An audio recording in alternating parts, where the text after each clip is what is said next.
बिस्मिल्लाहिर्रहमानिर्रहीम। अस्सलाम वालेकुम दोस्तों, मैं हूं सजाद अहमद खान और आप देख रहे हो मेरा यूट्यूब चैनल।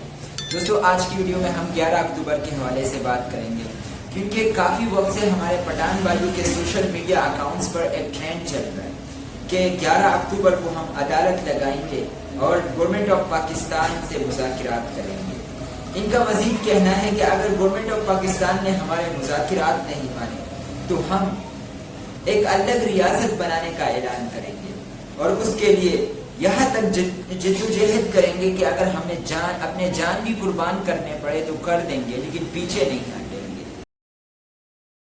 दोस्तों, वहां पर आग के ये शोले भड़क रहा है और यहाँ पर गवर्नमेंट ऑफ पाकिस्तान सोया हुआ पड़ा है। यानी इनका इस तरफ ध्यान ही नहीं है कि वहां पे क्या कुछ हो सकता है। इसी लापरवाही की वजह से हमने बंगाल को भी खो दिया था। इसलिए आज गवर्नमेंट ऑफ पाकिस्तान को चाहिए कि भाई इस मसले को नजरअंदाज करने के बजाय हल करने का कोशिश करो, वरना आने वाले दौर में शायद हमें खैबर पख्तूनख्वा के बजाय पख्तूनिस्तान नजर आए।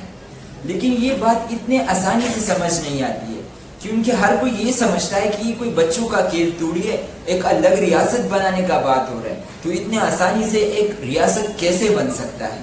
तो नो टेंशन, आइए मैं समझा देता हूँ। अलग रियासत बनाना तो 1819 यानी 18 या 19 सेंचुरी से पहले बहुत मुश्किल था, क्योंकि उस वक्त इसके लिए एक फौज तैयार करना पड़ता था, फिर किसी खास इलाके पे हमला करना पड़ता था और वहाँ पर पहले से मौजूद गवर्नमेंट्स को शिकस्त देना पड़ता था, उसके बाद जाके एक रियासत बन सकता था। लेकिन आज के दौर में ये काफ़ी आसान हो गया है, क्योंकि ऑल वर्ल्ड्स ने मिलकर एक तंजीम बनाया है जिसका नाम है UNO यानी यूनाइटेड नेशन ऑर्गेनाइजेशन।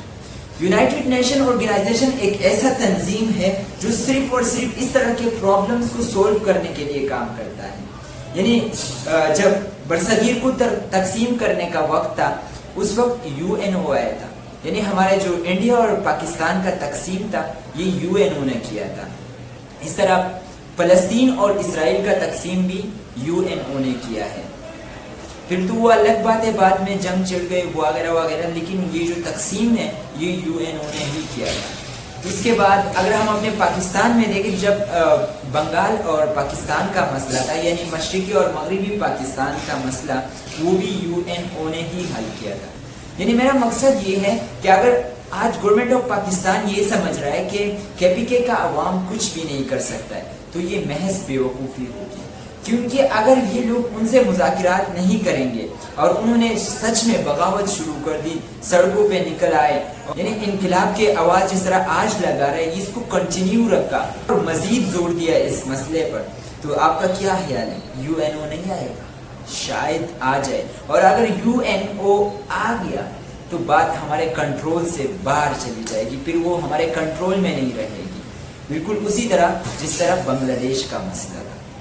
देखो, मैं आपको एक मिसाल से समझाता हूँ कि एक घर है जिसमें 4-5 बच्चे और घर के बुजुर्ग यानी वालिदैन, दादा परदादा वगैरह रहते हैं। अब इस बच्चों में से कोई एक बच्चा किसी बात पर नाराज हो गया और नाराजगी यहाँ तक चली गई कि उस बच्चे ने कहा कि अगर आप लोग मेरा बात नहीं सुनोगे तो मैं इस घर को छोड़कर चला जाऊंगा। लेकिन इस घर के जो बड़े बुजुर्ग हैं वो अपने जिद और अना की वजह से ये कह रहा है कि भाई आप कुछ नहीं कर सकते, ना आपके हाथ में कुछ है, जो करना है कर लो, जो कर सकते हो कर लो। इस बात पर इस बच्चे का गुस्सा और बढ़ता है और वो इस घर को छोड़कर चला जाता है। इसके बाद ये बुजुर्ग हजरात बहुत पछताते हैं अपने इस फैसले पर, लेकिन इनके हाथ कुछ नहीं आता। फिर कुछ अरसा बाद दूसरा बच्चा यानी इस घर का दूसरा बच्चा किसी बात पर नाराज होता है और वो भी यही सेम प्रोसेस करके कहता है कि अगर आप लोगों ने मेरा बात नहीं सुनी तो मैं इस घर को छोड़कर चला जाऊंगा। तो आपका क्या ख्याल है? ये जो बुजुर्ग हजरात है वो आज भी यही काम करेगा, यानी अपने जिद और अनाज की वजह से इस बच्चे को नजरअंदाज करेंगे? नहीं ना, क्योंकि उनको पता है कि अगर ऐसा किया तो रिजल्ट पहले जैसा ही आएगा। तो बिल्कुल इसी तरह बांग्लादेश को हमने नजरअंदाज किया था। यानी उस वक्त हमारे गवर्नमेंट ये समझ रही है कि बस वो चीखेगा चिल्लाएगा कुछ नहीं होगा, वो हमारे कंट्रोल में, क्या कर सकता है। लेकिन बाद में क्या हुआ वो रिजल्ट हमने देख लिया है। बिल्कुल इसी तरह आज खैबर पख्तूनख्वा में हो रहा है। तो बराए करम जो हमारा गवर्नमेंट है, इनको ये नहीं चाहिए कि भाई वो कुछ नहीं कर सकते, बल्कि इनको मसला सोल्व करने की तरफ तवज्जो देना चाहिए। اب مسئلہ سولو کیسے ہو سکتا ہے؟ ان کو چاہیے کہ جا کے خیبر پختونخوا کے عوام سے مذاکرات کرے، ان کے جائز باتیں مانے اور ناجائز باتوں پر ان کو سمجھائے کہ بھائی آپ جو یہ ڈیمانڈ کر رہے ہو اس سے ہمارے ملک اور قوم کو نقصان ہوگا، اس لیے آپ لوگ مہربانی کر کے اس کو چھوڑ دیں اور جو آپ لوگ کا جائز ڈیمانڈ ہے وہ سب ہم مان لیں گے۔ تو مجھے پورا یقین ہے کہ انشاءاللہ یہی مسئلہ سولو ہو جائے گی۔ لیکن اگر یہ لوگ اپنے ضد اور انا میں مصروف رہے اور یہ سمجھنے لگے کہ بھائی کچھ نہیں ہو سکتا، تو میں دوبارہ بتاتا چلوں کہ کچھ ہو بھی سکتا ہے، اور اگر ہو گیا تو اس کا انجام بہت برا ہوگا۔ اور آخر میں اپنے پٹھان بھائیوں سے بھی ایک ریکویسٹ کرتا ہوں کہ پلیز کوئی ایسا قدم نہ اٹھائے جس سے ہمارے ملک اور قوم کو نقصان اور دشمن کو فائدہ ہو، کیونکہ دشمن کبھی بھی یہ نہیں چاہتا ہے کہ دو بھائی ایک ساتھ رہیں۔ اس لیے کسی غیر ملکی لوگوں کے باتوں میں مت آنا۔ دیکھو، اپنے حق کے لیے تو آواز اٹھانا جائز ہے، لیکن اپنے مفاد کے لیے کسی کا قربان کرنا منافقت ہے۔ اس لیے میں منظور پشتون صاحب اور خیبر پختونخوا کے دیگر بزرگوں سے درخواست کرتا ہوں کہ پلیز اپنے حق کے لیے ضرور آواز اٹھائیے، لیکن اپنے ذاتی مفاد کے لیے کسی کا سکون برباد مت کریں۔